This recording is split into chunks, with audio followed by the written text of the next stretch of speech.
You've been lifting for months, maybe even years, but your physique isn't changing and you feel stuck. It's like you've hit a plateau. Why is that? It's because you're not progressing.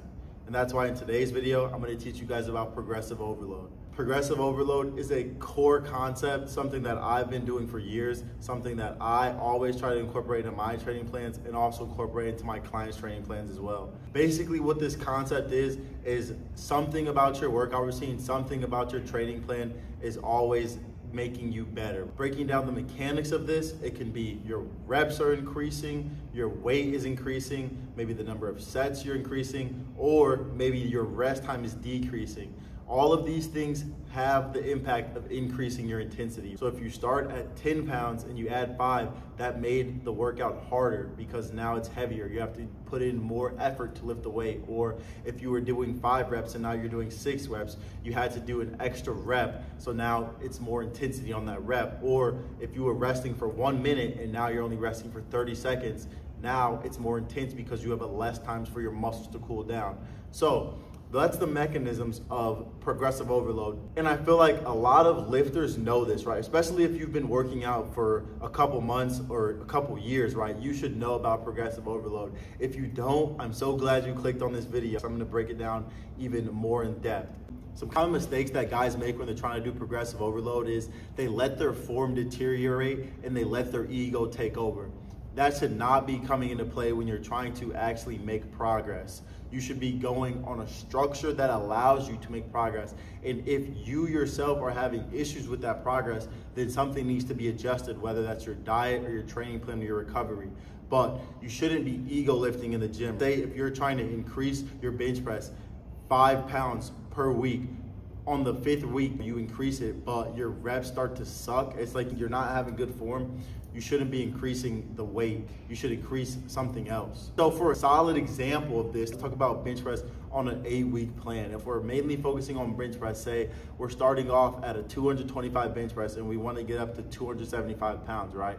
We need to be increasing something week to week in the 8-week span. So what I like to do for myself and for my clients is I set rep ranges. For example, I'll set a rep range to 5 to 8 reps for the bench press, starting at 225. If we start out at 225 and we can only bench 5 reps, the next week we should increase the repetitions to try to get 225 to at least 8 reps. Once we hit 225 pounds on bench press for 8 reps, we then can increase the weight.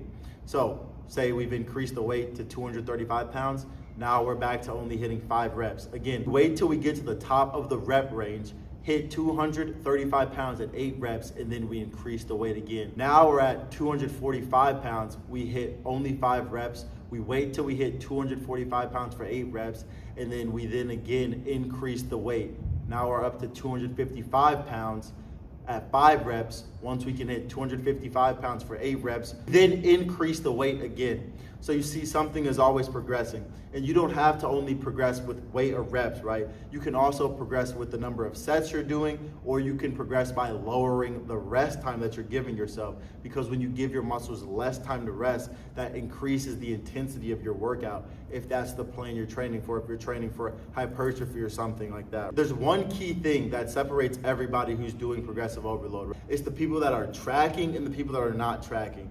If you're trying to do progressive overload, if you're trying to get stronger, you're trying to build muscle, you're trying to change something about your body, and you're not actually tracking it, just like with your nutrition, if you're not tracking your macros and you think eating 1 meal a day is gonna help you lose weight, you're dead wrong. Because if that 1 meal a day has 4,000 calories in it and you're in a 1,000 calorie surplus, you're not gonna lose weight. Just like if you're trying to gain weight and you're eating 4 meals a day, but those 4 meals only have 2,000 calories and you're actually in a deficit, you're not gonna gain weight because you're not in a surplus. So just like with your nutrition, if you wanna be successful with your training and making progress in the gym using the method of progressive overload, you have to be tracking stuff. You should be tracking your numbers, your reps, your sets. You should be tracking all that stuff so you can get the best results possible. Overall, progressive overload is a very simple concept, but I've seen so many people mess it up because they cannot be consistent with the tracking, and they cannot be consistent with making progress. The making progress is the easy part. You come in and you increase something. Again, it can be the weight if you're getting stronger that quickly, or it can be the reps if you're going a little bit slower, or it can be the sets, or it can be lowering the rest time, right? There's a bunch of different things that you can progress with. You just want to make sure that you're progressing, because changing something is going to change the stimulus that your body gets, which is going to change your muscles, which is going to change your physique, okay?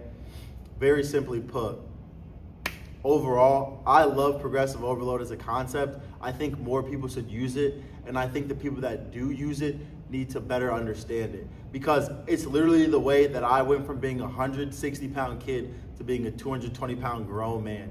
Literally using progressive overload, no steroids, no PDEs, no peptides, none of that. Simply eating nutritious foods, tracking my calories, and using progressive overload in my training.